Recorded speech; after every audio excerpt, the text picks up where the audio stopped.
ঠেলে ধরে দিছি বাঘের হাতে, বাঘে খাইয়ে ফেললেও আমার করার কিছু নেই। ছেলেকে ধরে দিচ্ছি বাঘের হাতে, বাঘে খেয়ে ফেললেও আমার কিছু করার নাই। আমি আইনের কাছে ছেড়ে দিছি, আইন যেটা ভালো বুঝে করবে, এখানে আমার কিছু করার নাই। মা হয়ে আছি বিপদে, এমন সন্তান আর কারো না হোক।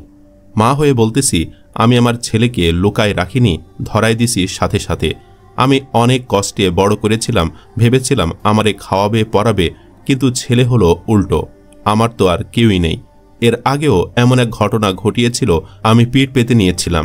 এবার আর নিতে পারবো না, অনেক ক্লান্ত হয়ে গেছি। আল্লাহ ছাড়া আমার কেউ নেই।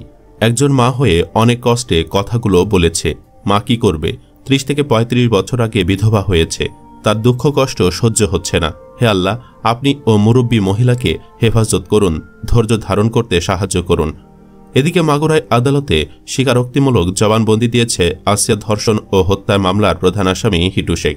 ধর্ষণ ও হত্যা মামলার আসামি হিটু শেখকে Magura senior judicial magistrate Sabyasachi রায়ের আদালতে হাজির করা হয়েছিল। বিকালে তার জবানবন্দি রেকর্ড করা হয়। সে স্বীকারোক্তিমূলক জবানবন্দি দিয়েছে। হিটু শেখ বলে সে একাই জড়িত ছিল, বাকি 3 আসামি এখনও রিমান্ডে রয়েছে। প্রসঙ্গত, বোনের বাড়িতে বেড়াতে এসে শহরের নিজ নান্দুয়ারি এলাকায় 5 মার্চ বুধবার রাতে 8 বছরের ওই শিশুকন্যা ধর্ষিত হয়। সে শ্রীপুর উপজেলার সবদালপুর এলাকায় বাড়ির নিকটবর্তী একটি সরকারি প্রাথমিক বিদ্যালয়ের 3য় শ্রেণীর ছাত্রী। ঘটনার পর তাকে প্রথমে মাগুরা 250 শয্যা সদর হাসপাতালে আনা হয়।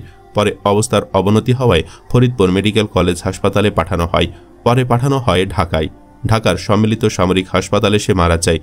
এই ঘটনায় হিটু শেখকে প্রধান করে মামলা করেছিলেন আসিয়ার মা আয়েশা আক্তার। প্রিয় ভিউয়ার্স, ছেলেরা হাজার অপরাধ করলেও মায়ের মন তো অস্থির অস্থির করবেই, কেননা কোনো মা তো কখনো সন্তানকে খারাপ বানান না। তারপরও অনেক সন্তান পশু হয়ে যায়, এতে মায়ের কোনো হাত নেই। পশুটা যে এমন করবে মা তো জানত না। আল্লাহ যেন এই মাকে ধৈর্য ধরার তৌফিক দেন, আমিন। এই মা এবং তার ছেলেকে নিয়ে আপনার মতামত কি জানিয়ে দিন ভিডিওর কমেন্ট বক্সে। সেই সাথে আমাদের চ্যানেলে নতুন হলে সাবস্ক্রাইব করে সাথেই থাকুন। ধন্যবাদ এতক্ষণ সাথে থাকার জন্য।